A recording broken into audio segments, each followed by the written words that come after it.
बिस्मिल्लाहिर्रहमानिर्रहीम। मेरा नाम डॉक्टर फैसल है। आज हम बात करेंगे कि अगर आपको आपके घुटनों की बैक साइड के ऊपर दर्द होती है, घुटनों के पीछे यहाँ पे इस जगह के ऊपर आपको दर्दें होती हैं, तो इसकी बहुत सारी वजूहत हो सकती हैं। आम रूटीन में घुटनों के आर्थराइटिस की वजह से भी हो सकती है और इसके अलावा कुछ लोगों के यहाँ पे गिल्टी बन जाती है, इस तरह की गिल्टी बन जाती है, पानी यहाँ पे इकट्ठा हो जाता है, इसकी वजह से भी आपको घुटनों की बैक साइड के ऊपर दर्द आ सकती है। दरअसल हमारे घुटनों के बीच में यहाँ पे साइनोवियल फ्लूइड होता है। ये जो साइनोवियल फ्लूइड होता है, इसका काम होता है कि आपके घुटनों के बीच में फ्रिक्शन ना हो, रगड़ ना आए। यहाँ पे आपको लुब्रिकेशन प्रोवाइड करता है, जैसे ग्रीस होती है। कभी कभार ये होता है कि हमारे गलत तरीके से बैठने उठने लेटने की वजह से कोई घुटना वगैरह मुड़ जाए, चोट लग जाए, तो ये जो बीच में पानी होता है ये खिसक कर पीछे की तरफ आ जाता है। बहुत ज़्यादा नहीं आता, लेकिन थोड़ा सा आता है। जब ये पीछे की तरफ आ जाता है तो यहाँ पे आके ये सिस्ट बना देता है, जिसे हम आम जुबान में गिल्टी कहते हैं।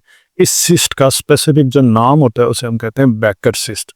ये जो बैकर सिस्ट होती है ये इस तरह की होती है। अब होता बेसिकली ये साइनोवियल फ्लूइड ही है। साइनोवियल फ्लूइड मतलब होता है जो नॉर्मली हर बंदे के, मेरे भी घुटनों के बीच में जो पानी है इसको हम साइनोवियल फ्लूइड कहते हैं मेडिकल के अंदर।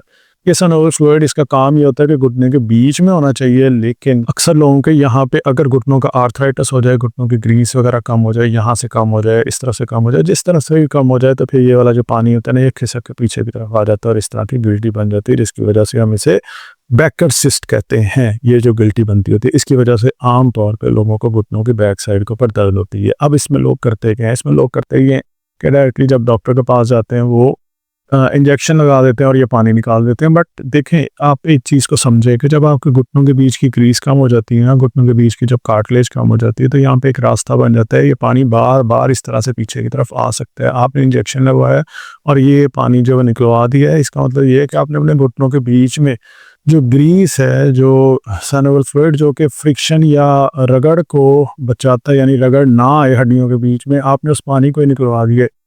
तो इसकी वजह से नुकसान ये होता है कि फिर जब आप मूवमेंट करते हैं तो उसका नुकसान ये होता है कि आपके घुटनों के बीच में ज़्यादा रगड़ आती है। कुछ ऐसी कंडीशंस होती हैं जिसमें जॉइंट फ्यूजन अगर हो जाए, जो जोड़ों में पानी भर जाए, पूरे के पूरे जोड़ जब वो सूज जाते हैं, इस तरह की कंडीशन आ जाती है, उस केस के अंदर हमें इंजेक्शन की मदद से निकलवाना पड़ता है। लेकिन अगर आपको बैकर सिस्ट है ना, तो फिर आपने डायरेक्टली जो वो इस साइनोवियल फ्लूइड को अपने जिस्म से नहीं निकलवाना, अपने घुटनों से नहीं निकलवाना। अगर आप निकलवाएंगे तो आपके घुटनों के बीच में साइनोवियल फ्लूइड या ग्रीस कम हो जाएगी, जिसकी वजह से फिर हड्डियां आपस में रगड़ेंगी और दर्दें ज़्यादा हो जाएगी। तो फिर अब इसमें सोल्यूशन क्या है? अगर लोग इस तरह से इंजेक्शन लगा के नहीं निकलवाएंगे ये जो आपके पीछे बैकर सिस्ट बन गई है, तो फिर इसका हल क्या होगा? हम इसको किस तरह से ठीक कर सकते हैं? इसको अब अच्छे से समझना है आपने। इसको बिल्कुल ठीक किया जा सकता है। देखें, आपका घुटना जब इस तरह का होता है ना, घुटने के बीच में जब ग्रीस कम हो जाती है, ऊपर वाली हड्डी और नीचे वाली हड्डी आपस में मिल जाती हैं, दरमियान में से स्पेस कम हो जाती है, तो इसकी वजह से ये होता है कि बीच में जो पानी होता है ना ये पीछे की तरफ मूव हो जाता है, जिसकी वजह से आपको गिल्टी बनती है। अब हमने करना क्या? हमने करना ये है कि कुछ ऐसा वे आउट निकालना है कि हम इस हड्डी को थोड़ा सा ऊपर की तरफ ले जाएं, इस हड्डी को हम नीचे की तरफ ले जाएं। इससे क्या होगा? दोनों घुटनों के बीच में खला क्रिएट होगा, जिसे हम ट्रैक्शन कहते हैं। ट्रैक्शन का मतलब होता है खला क्रिएट करना। ज़रूरी नहीं कि घुटने के अंदर, ट्रैक्शन वर्ड आपका कमर के अंदर भी इस्तेमाल होता है। जिनको डिस्क बल्ज के मसले मसाइल होते हैं उनके अंदर हम ट्रैक्शन क्रिएट करते हैं। ट्रैक्शन क्रिएट करने के बहुत सारे तरीके होते हैं। ट्रैक्शन का मतलब ये होता है कि आपके घुटनों के बीच में स्पेस लेके आनी है। जब हम अपना एक्सरे करवाते हैं ना, हड्डियां इस तरह से आपस में जुड़ी हुई होती हैं, तो हमने इस तरह का कराना होता है, यानी कि हड्डियां आपस में जुड़े ना, ताकि बीच में जो पानी है ना वो इस जगह के ऊपर आ जाए। अच्छा, अब हमने ट्रैक्शन यहाँ पे क्रिएट करनी है, स्पेस यहाँ पे खला लेके आना है। अब इसका ना एक तरीका तो ये होता है कि आप अपने नियर बाय किसी भी थेरेपी सेंटर पे चले जाएं, वहाँ पे जो थेरेपिस्ट हैं, जो ऑर्थोपेडिक थेरेपिस्ट हों या फिर जो स्पोर्ट्स इंजरीज को जानते हो, जो घुटनों में एक्सपर्ट हो, तो उन्होंने ना डिफरेंट एंगल के ऊपर आपको घुटने को नीचे की तरफ खींचना है। तो इससे ये होगा आपके घुटने के बीच में खला आ जाएगा, स्पेस आ जाएगी। इसमें ये होगा कि आपकी जो घुटनों के पीछे गिल्टी बनी हुई होगी ना, उसका पानी जो है वापस अपनी जगह के ऊपर जा सकता है। नंबर 1। नंबर 2 होता है कि डिफरेंट इस तरह के ना इंस्ट्रूमेंट्स और पोजीशंस बना ली जाती हैं और आपके घुटने को छोड़ दिया जाता है। तो इससे ये होता है कि घुटनों के बीच में खला क्रिएट हो जाता है, नीचे वाली हड्डी नीचे की तरफ मूव हो जाती है और ऊपर वाली ऊपर की तरफ मूव हो जाती है। और इसको ये ना समझें कि हड्डियों को हम खींच रहे हैं, तोड़ रहे हैं। बिल्कुल हल्का सा खला लेके आना होता है स्पेसिफिक एंगल्स के ऊपर, ताकि आपका वो पानी वापस चला जाए।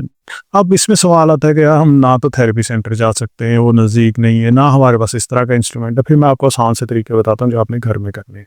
अच्छा, अब इसका बेस्ट तरीका ये होगा कि आपने इस तरह से बैठना है।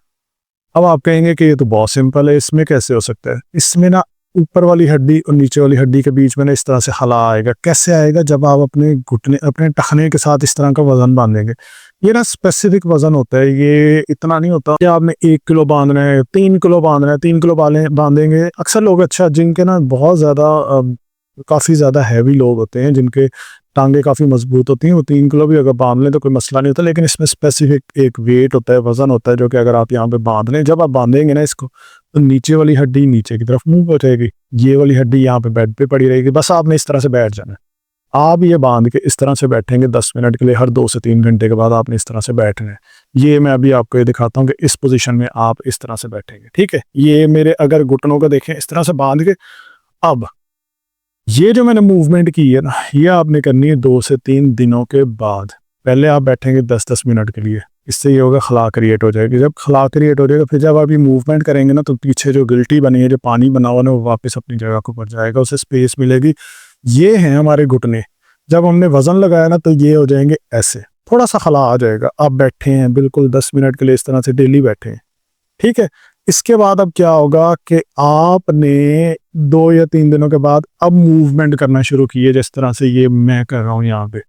ये टखनों के साथ आप देख रहे हैं ना, वजन बांधा हुआ, बिना वजन के बिल्कुल भी नहीं करनी है। घुटनों के बीच की सारी कार्टिलेज खराब हो जाएगी, या घुटनों की ग्रीस जो और ज़्यादा ख़राब हो जाएगी, क्योंकि हड्डियाँ इस तरह जुड़ी हुई हैं। अब मूवमेंट करेंगे तो ये तो रगड़ रगड़ के हशर हो जाएगा। जब ये थोड़ा सा खला आ जाएगा वजन बांधने से, फिर उसके बाद आप इस तरह से मूवमेंट कर सकते हैं। इससे ये होगा कि आपके जो घुटनों के बीच की जो कार्टिलेज है वो भी ख़राब नहीं होगी, और पानी भी अपनी जगह के ऊपर चला जाएगा, जो सनाउट्स गाइड है। और इस तरह के अगर आप वेट ऑर्डर करना चाहते हैं ना, तो इस नंबर पर आप रब्ता करके ऑर्डर कर सकते हैं। ये इतना तकरीबन ये 2-2 किलो के होंगे, और ये इतना बेहतरीन है उनके लिए जिनको इस तरह से गिल्टी का मसला है, घुटनों के आर्थराइटिस का मसला है। तो आपने ये बांध के ये वाली एक्सरसाइज करनी है। इससे फ़ायदा ये होगा कि आपके घुटनों के बीच में ट्रैक्शन आएगी। जब ट्रैक्शन आएगी तो उससे ये होगा कि इस तरह से खला क्रिएट होगा। जब ये खला क्रिएट होगा, फिर क्या होगा कि जो बाहर की तरफ ये जो पानी खिसक के इधर चला गया ना, तो ये अपनी जगह को वापस आएगा। अच्छा, अब लोग कहेंगे कि ये तो फिर वापस भी तो जा सकता है।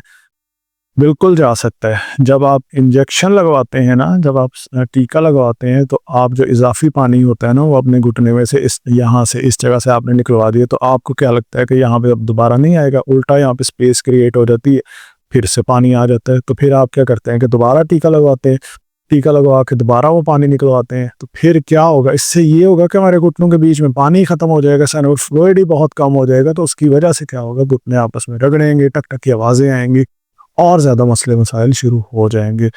अगर आप इस पोजीशन को बना के अपने घुटनों में खलाल ले आते हैं, ये अपनी जगह पे वापस चला जाता है। कल को अगर आप देखते हैं कि यार दोबारा गिल्टी बन रही है, तो फिर दोबारा वेट उठाएं और आराम से बैठ जाएं यहाँ पे। दूसरा, जब आप इस तरह की एक्सरसाइज करते रहेंगे, जो हम इस तरह से बैठ के घुटनों के ऊपर वेट लगा के, और बिल्कुल आराम आराम से ये तरीके से करनी है। ये ऐसे नहीं करना है कि पहले दिन ही बांधा और आप एक्सरसाइज करना शुरू कर दिए, खलियाँ पड़ जाएंगी, अकड़ाव शुरू हो जाएगा। तरीके से बिल्कुल आराम आराम से पहले 2 दिन आराम से लगा के बैठे रहे, और कुछ भी नहीं करना, सिर्फ बैठने। और इसके अलावा कुछ दिनों के बाद, अगर मैं तो पूरी टांगे उठा रहा हूँ, अगर आपके लिए मसला है, आपके घुटनों में दर्द है, थोड़ा सा उठाएं, 10 डिग्री तक उठा लें। 2-3 दिनों के बाद आप 15 डिग्री कर लें। सो इस तरह से आपने ग्रेजुअली ये सारी की सारी एक्सरसाइज करनी है। दूसरा, मैं ना पूरा इस पे कोर्स बना रहा हूँ, जो घुटनों की ग्रीस के लिए आप किस तरह से इसको ठीक कर सकते हैं। वो होगा पूरे 1 मंथ का कोर्स होगा, वो मैं प्रॉपरली एक तरीके से बना रहा हूँ। काफ़ी ज़्यादा उस पर टाइम लग रहा है। वो जब बन जाएगा फिर मैं चैनल पर पोस्ट करूँगा। इंशाल्लाह आप लोगों को काफ़ी ज़्यादा फ़ायदा होगा। सो जो चीज़ें मैंने बताई हैं, इसको फॉलो करना है। इंशाल्लाह घुटनों के पीछे या बैक साइड के ऊपर होने वाला दर्द काफ़ी हद तक आपका कम हो जाएगा। कोई सवाल है नीचे कमेंट्स में पूछ सकते हैं। बाकी अगर इस चैनल पर नहीं, इस चैनल को सब्सक्राइब ज़रूर करें।